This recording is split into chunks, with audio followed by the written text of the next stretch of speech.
everyone. Hello from Lycan. Hello from me, Andrea. And the subject of our video today is not for sensitive viewers, so if you are easily offended or very sensitive, then it's not for you. The topic is basically about how we are failing our pets. And as a dog behaviorist and obviously obedience instructor, I see it all the time, and I work very hard with my clients so that we can change that and we can have wonderful dogs like this one over here. All right, so I'll see you on the other side, and I hope you enjoy the video. Otherwise, like I say, if you're very sensitive or easily offended, switch off now, maybe watch one of my other videos, and yeah, see you around.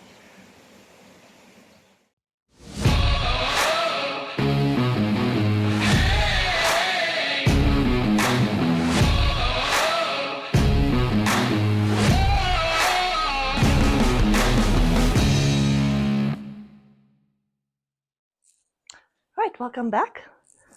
Like I said in the intro, we are failing our pets quite miserably. And the reason I decided to make this video is because something came up in the ways of little Freya, the little kitten that I just got. I sort of like can't believe that people could do this. So little Freya was in foster care. And then when she got to about 8 weeks old, something like that, she went to Kitty Cas. And that's the rescue. And they look after the kittens and do all the vax and all of that and get the kittens ready for adoption. And around 9 weeks of age, little Freya was adopted on the weekend, maybe a Saturday night, I think it might have been. And she was returned the following day because she was being a kitten, as in kittens chase things like wiggly toes and just doing kitten behavior, and these people couldn't handle it. And I'm thinking, it's a 9-week-old kitten being a kitten. How can you not handle little things like this? This is normal. Yeah, we want to play with everything. Ooh. And if you distract them with toys, what's the problem? It's the same with puppies. When you take on a dog, you should already expect certain behavior, like they need potty training, they need exercise, they need to be played with, they need to have lots of naps and things. And I can't understand how people can take animals into their homes only to give them up maybe the following day or a few months later, or maybe when the dog hits teenage time. You know, teenage dogs are not a lot of fun. And I just don't get it. We are truly failing our animals by not thinking about the fact that they are animals. A cat is a cat, a dog is a dog, and they come with certain behaviors.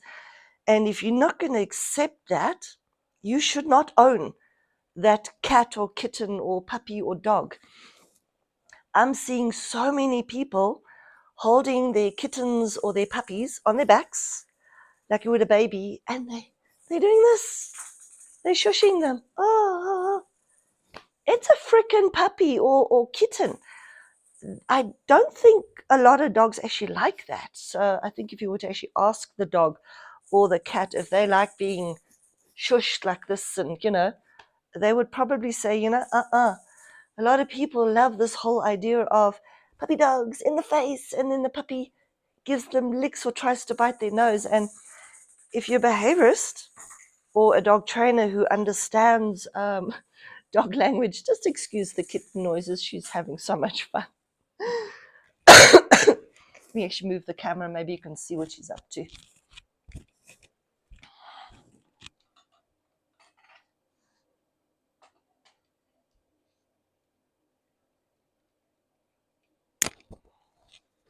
Ooh.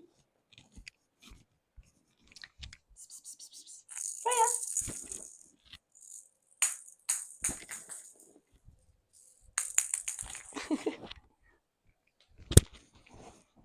Anyway, a lot of the puppies and dogs that, kiss and bite faces, it's actually the kiss to dismiss. The dog is basically saying, can you please stop that and don't get in my face, I actually don't like it. And then later on, people wonder why the dog actually seriously bites them in the face or something like that. Because when the dog's licking no longer works, they resort to actually biting because no one is respecting them. And it really does boil down to we are not respecting our cats and our dogs. We treat them like little fur babies. And I am so against this whole fur baby, fur parent movement that is out there, because if you see yourself as a fur parent, that means you also visualize your animal as a furry human. And then you try and put human feelings and things onto this animal. Excuse me. And that's the worst thing you can do because it's so disrespectful. All right, a dog is a dog, a cat is a cat. And you are its guardian. If nothing else, I would say view yourself as a guardian. You've brought them into your lives. Your duty is to guide them, to protect them, and to respect them for what they are. If I disrespected this dog and treated him like a human furry baby, he probably would have bitten me a very long time ago, because this is a powerful breed, the German Shepherd dog. And you do not disrespect a breed like this, because they will basically eventually tell you to, F off kind of thing. So, and it's the same with the cats.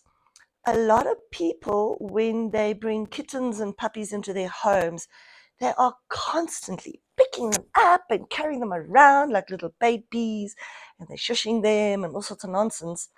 And then after a while, they wonder why, when they want to say, pick up the puppy turns around and actually nips them constantly and fights against this whole business of being picked up. Duh!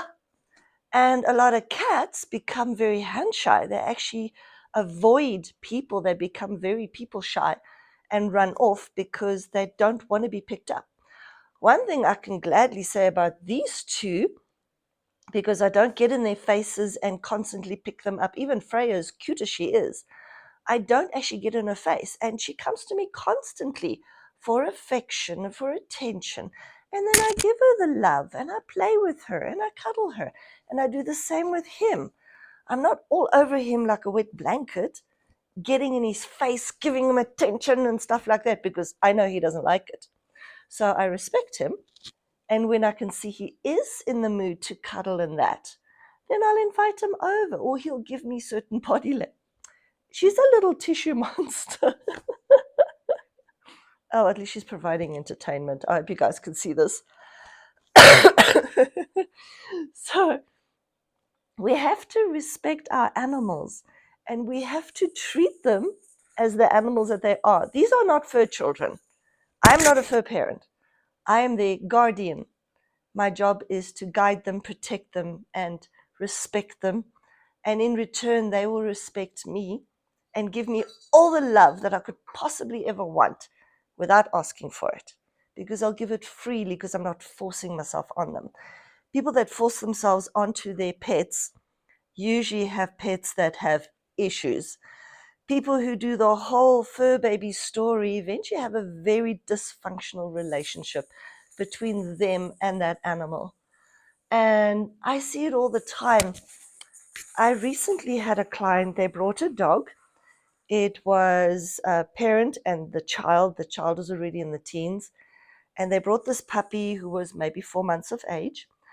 And this puppy, because of its breed, was already a little bit insecure and anxious about being in a new place. Totally understandable. But the child, the teenager, was constantly holding the puppy and, oh, it's okay, and fussing. And this puppy was mentally just falling apart, because that's not confidence building, that's confidence breaking down. The whole idea of this dog is already anxious, and here you come along and you're like, oh, it's okay, it's okay. That's fine if it's a real child. This doesn't work for dogs. With dogs, that's the last thing you should try and do. What you should do is do things where they can earn praise, like lure them into like a sit or a down, and then you fuss over them and a good sit, good down, because that's going to build confidence.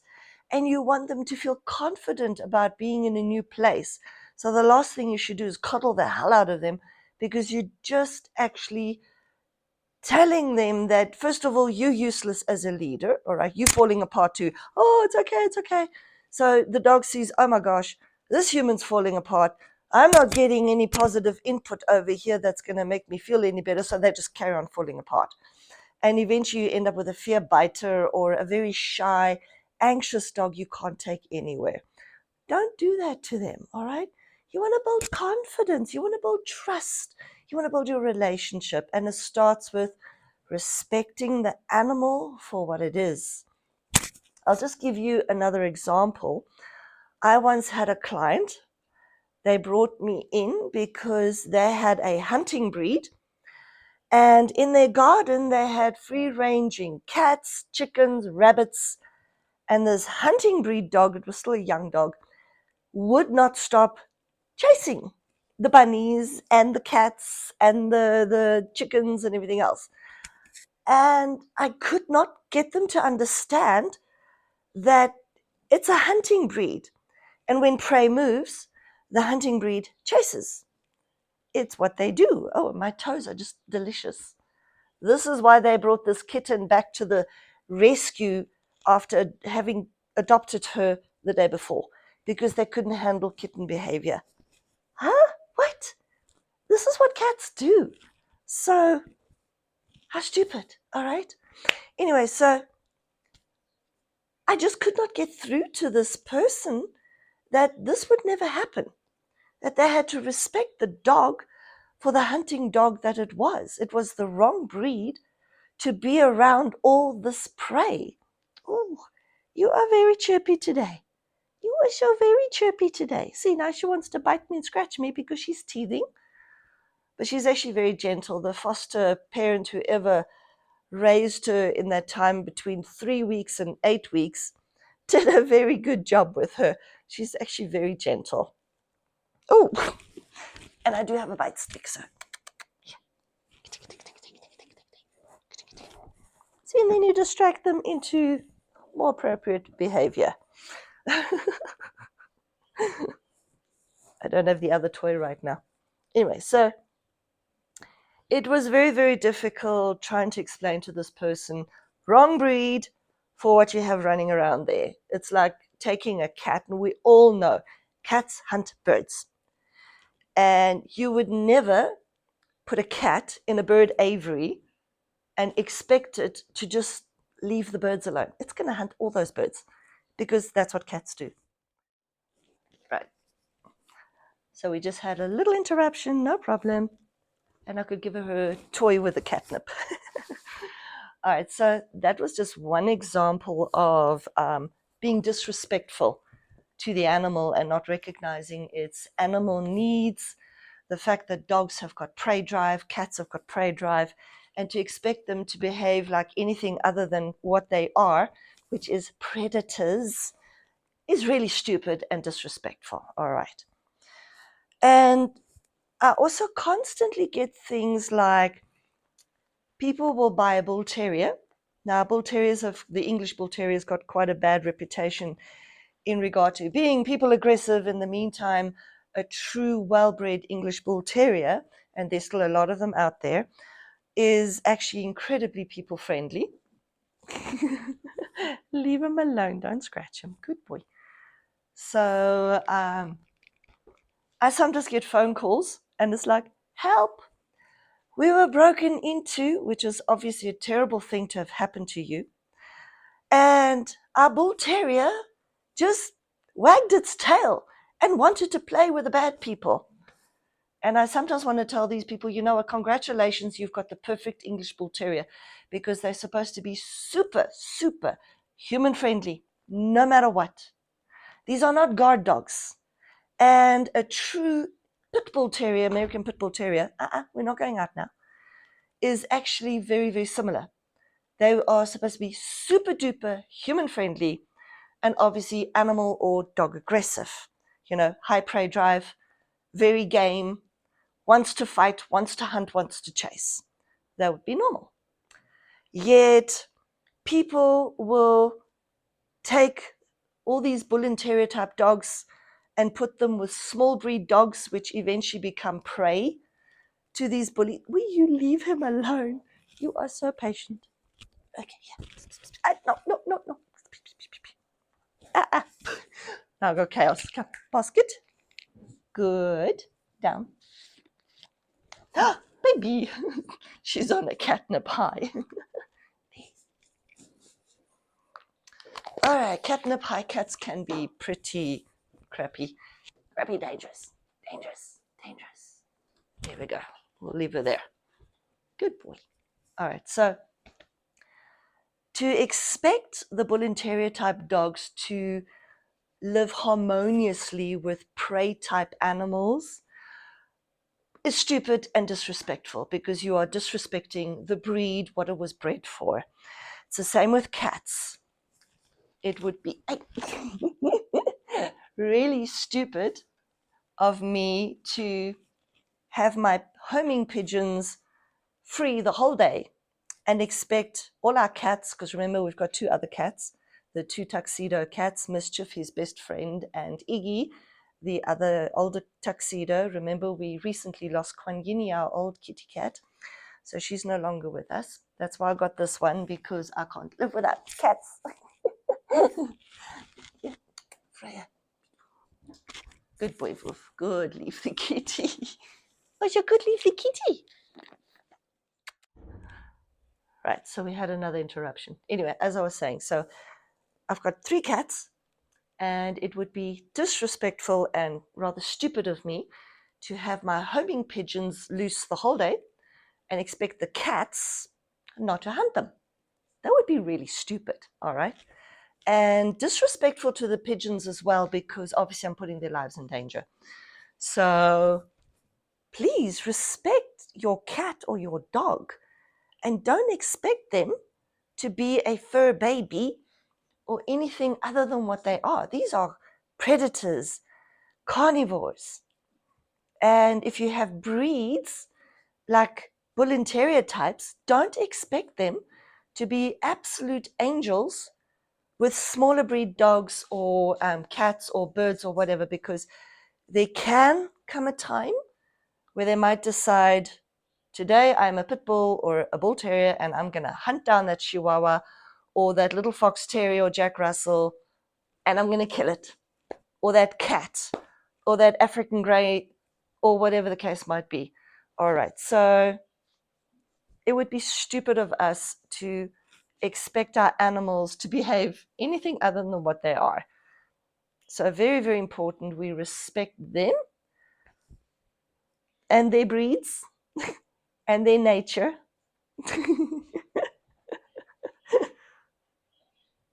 Oh, you too. Gentle, my boy. I know she's a pain in the butt. Now, obviously, I do want to put in that you do get unicorns.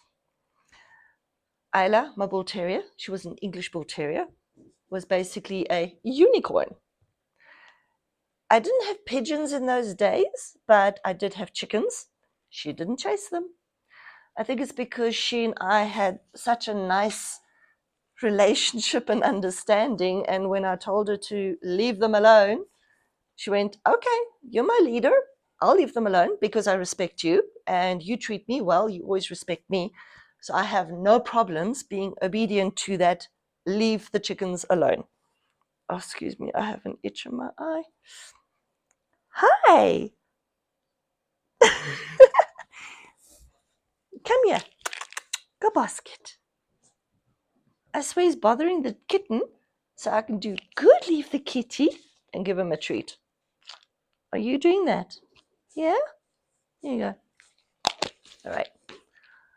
I also, no, that's enough. Come, basket. That's enough. Come on. No, no, no, no, no. Basket. Down. Down. Yes. You are just trying to get more treats out of me. That's enough now. All right. Then Kuan Yin, the cat that has passed, I could actually say she was a unicorn cat as well, because she was obviously with me over all those years that I've had pigeons and chickens, even baby chickens. And she just understood, I don't know how, that I did not want her to chase the baby chickens or the pigeons or whatever. So I could actually trust her to be free and walk amongst the pigeons and not chase them. So go figure. She wasn't the biggest huntress on the planet, chasing down things. And she would always wait for the other cats to say, catch a bird and kill it, and then she'd take it and eat it. Smart cat. So save yourself all the hassle of actually doing the hunting when you have other felines who can do the hunting for you, and you can just take the prey off them. So, you do get unicorn dogs and cats who are amazing, and you can actually trust them, say, around smaller animals, etc. And no harm will ever come to the smaller animals who might be viewed by prey by the same breed of that particular dog or cat or whatever. Okay, so yes, there is the exception to the rule. I have owned that. Him, I've got to watch, all right? So my chickens are never loose if he's not actually being supervised. So I don't throw them all in the yard and hope for the best. He's not a unicorn dog that way. So he likes to herd them, and he will herd them. If he sees one of the chickens run around loose, he'll herd it all the way back, and then he will hope that maybe another chicken will come out so he can do it again. So he is no longer hunting them. So that's wonderful, but that's training. All right, that's training and the respect that we have, and he's obedient.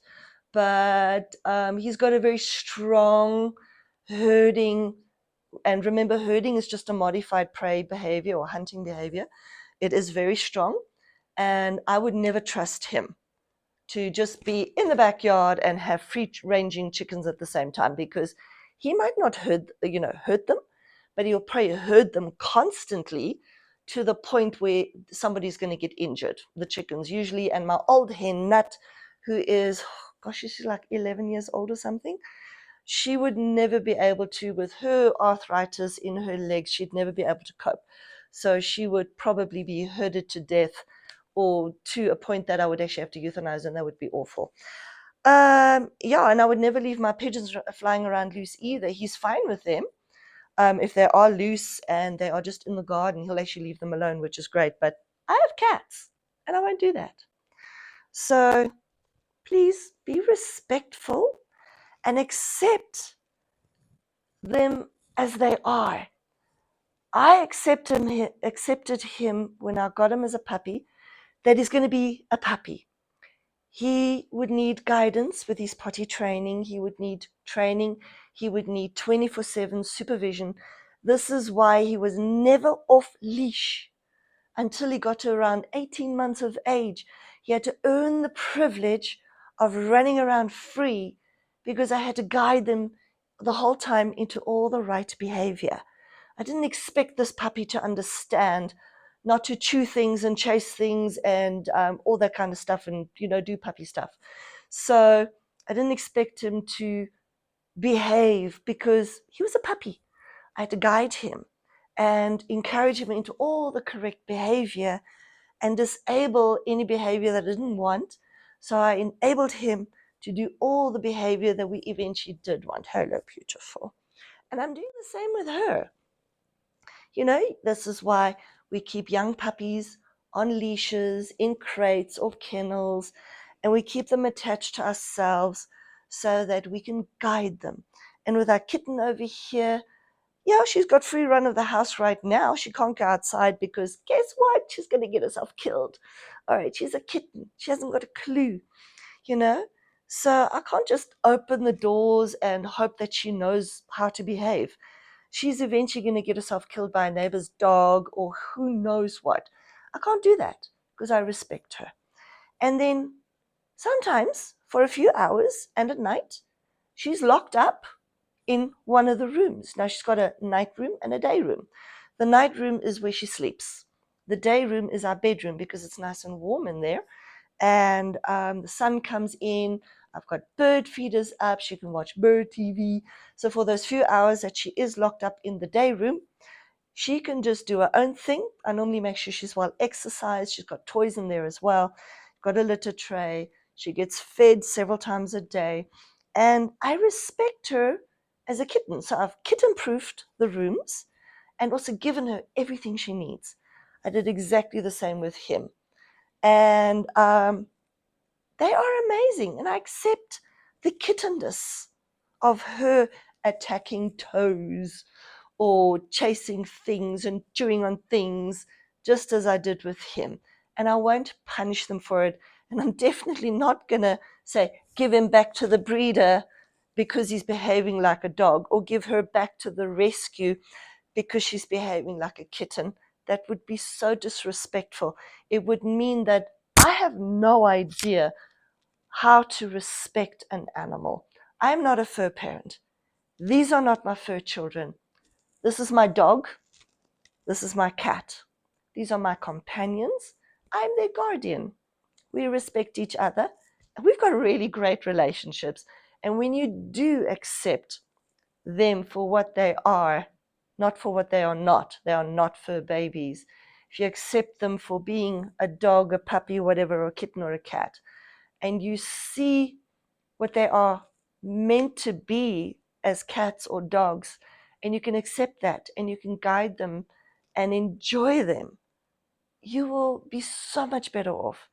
It's people who humanize their pets, who eventually, because of the way they treat their animals, have got a very dysfunctional relationship with them, and they have nothing but behavioral issues, be it a cat or a dog. And it's heartbreaking because I can see the potential, but they can't, because all they see is that this little furry human doesn't want to do human things and doesn't want to connect them with them on that human furry level, shall I say. And they can never do that. They'll never be able to do that.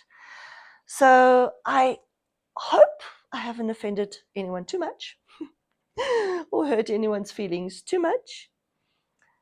And I hope you got something out of this video, if nothing else. I hope you enjoyed these two's antics.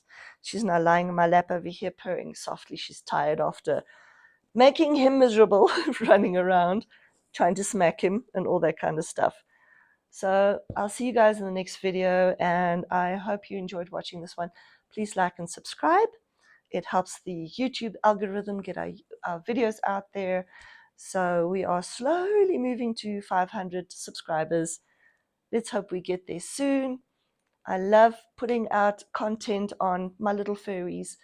And yeah, love sharing everything that I do with them, all my little adventures with them and their adventures with me. So you'll be seeing much more Freya in future videos. And of course, always of him. Yes. Who's now calmed down as well, which is great. All right, so I'll see you guys in the next one. Have a lovely, lovely day. And bye, everyone. Bye from Lycan. Yeah, good boy. Bye from little Freya, who's lying over here purring. And I'll see you guys in the next one.